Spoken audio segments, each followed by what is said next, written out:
Bonjour tout le monde, je suis maîtresse Agère, votre maîtresse de français. Aujourd'hui, nous allons voir une leçon qui va être valable d'ici votre bac. D'accord? Pourquoi? Parce que aujourd'hui, nous allons découvrir comment rédiger un texte bien structuré. Autrement dit, voilà les bases pour présenter une très bonne rédaction bien cohérente, bien présentée. Donc, bien évidemment, notre leçon est une leçon d'expression écrite. Nous commençons comme d'habitude notre cours par un petit rappel. Pour présenter une rédaction bien structurée, qu'est-ce qu'il faut faire? Il faut suivre quelques consignes que je vais vous présenter et éviter quelques erreurs courantes. D'accord? D'abord, il ne faut pas écrire des phrases trop longues. C'est-à-dire, contentez-vous des phrases courtes. Écrivez des phrases courtes. Dans les phrases longues, vous allez perdre le sens et même le lecteur, celui qui est en train de lire votre travail, il ne va pas comprendre qu'est-ce que vous voulez dire. Donc, soyez bref et écrivez des phrases courtes, ça va vous éviter de faire des erreurs. Ensuite, utilisez des connecteurs logiques. Et pendant la leçon, on va voir ce que sont les connecteurs logiques. Enfin, utilisez la ponctuation, respectez la majuscule et évitez la répétition.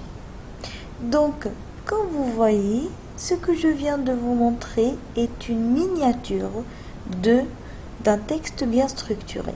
Qu'est-ce que j'ai fait dans ce rappel? Donc, j'ai fait une petite introduction. Après, j'ai présenté mes idées d'une façon brève et courte. J'ai fait un peu de ponctuation pour faire des arrêts et pour attirer votre attention.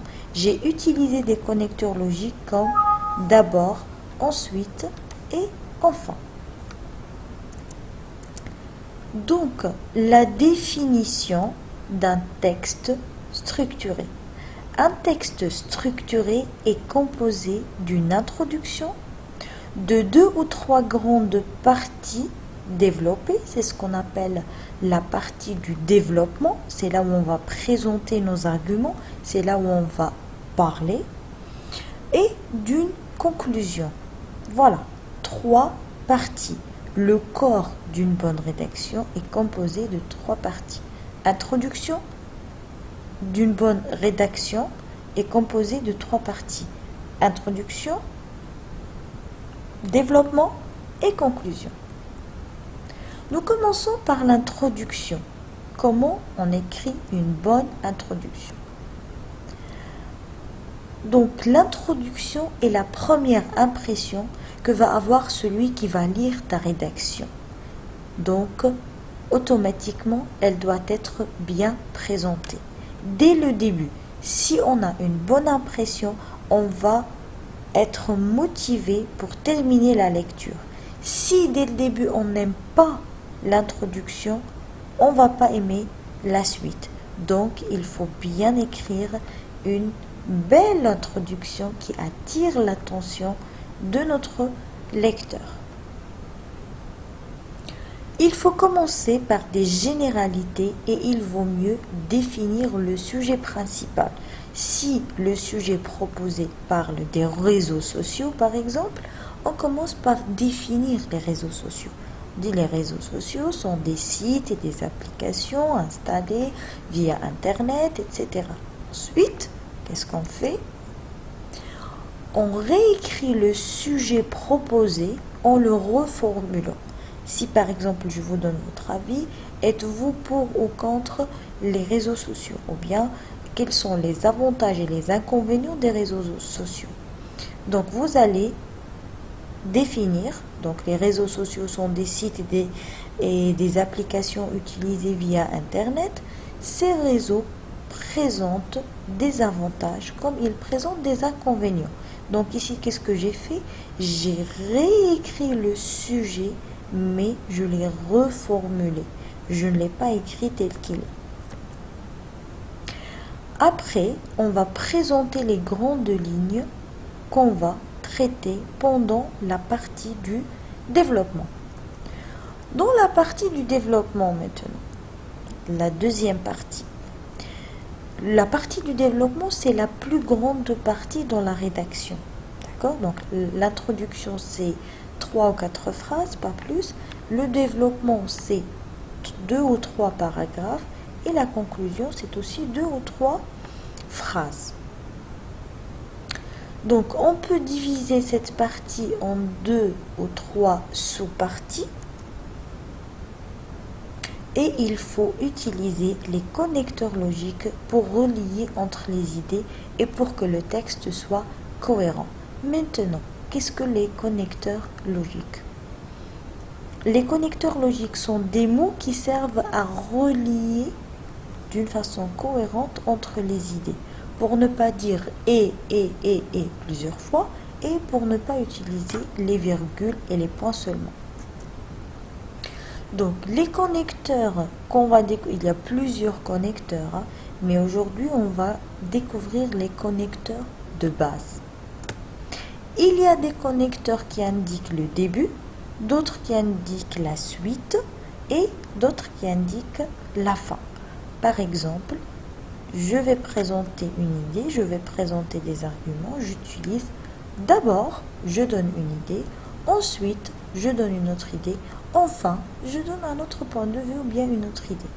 Ou bien, on peut dire en premier lieu, en second lieu, pour conclure. Il y a aussi pour commencer, pour le début. Il y a pour commencer, avant de commencer, je présente une idée. Après, je dis ensuite, ou bien je dis en outre, ou bien en plus, ou bien sans oublier, ou bien il est important de noter. Ça, ce sont des expressions qui enrichissent votre rédaction si vous les mettez au début de chaque argument, ou bien de chaque idée. Donc, je peux dire premièrement, deuxièmement, finalement. Je peux dire tout d'abord, de plus, ensemble, d'accord? Donc vous choisissez une ou deux expressions de chaque colonne. Pour la fin, je peux dire enfin, pour conclure, en guise de conclusion, ça c'est avant de présenter la conclusion, au final, en somme, ou bien en dernier lieu. Et il y a aussi finalement. Donc pour la suite, comme on a déjà vu, il y a de plus, il y a deuxièmement, il y a puis, etc. Donc ça, ce sont des expressions qui vont vous aider à bien présenter votre travail. Elles sont simples, mais très enrichissent. Ça va enrichir votre travail. Pour la conclusion maintenant, donc la conclusion, c'est une partie qui va fermer le travail, d'accord? Comme si dans le développement, on donne des idées, mais la conclusion, c'est la partie du tri. On va trier nos idées. Donc, dans la conclusion, on fait une petite synthèse de tout ce qu'on a présenté avant. Donc, qu'est-ce qu'on va faire? Comme si on va résumer toutes les idées qu'on a présentées dans la partie du développement dans une phrase, une ou deux. D'accord? Ensuite, qu'est-ce qu'on va faire? On peut présenter des solutions ou bien donner un avis neutre. C'est-à-dire, si je te dis tu es pour ou contre les jeux vidéo, tu dis moi je suis pour les jeux vidéo car et tu présentes tes arguments. Dans la conclusion, tu peux donner un point de vue qui est neutre, c'est-à-dire il est ni pour ni contre, ou bien qui combine les deux. On peut être pour les jeux vidéo car il y a des avantages et on peut être contre car il y a des inconvénients. La solution, c'est de bien gérer le temps en utilisant les jeux vidéo et tu proposes des solutions par exemple. Donc, comme ça, Votre texte va être divisé en 3 parties sans utiliser les tirets. Attention, pas de tirets dans la rédaction. On présente d'une manière cohérente l'introduction, le corps du texte, c'est-à-dire le développement et la conclusion, tout en utilisant les connecteurs qui nous aident à embellir notre rédaction, comme en premier lieu, d'abord, ensuite, après, enfin, sans oublier. Il ne faut pas oublier que avant de finir, je dois noter que, d'accord? Tout ça, ça va vous aider à bien présenter vos textes. Évitez les fautes d'orthographe, évitez les répétitions, n'utilisez pas beaucoup la conjonction de coordination et, car ça va énerver le lecteur et il ne peut pas se concentrer avec les idées. Et la dernière remarque, soyez bref et clair. Voilà, donc c'est ça pour le texte bien structuré. Je vous remercie pour votre attention et j'attends vos retours si vous n'avez pas compris un point dans cette leçon. Merci.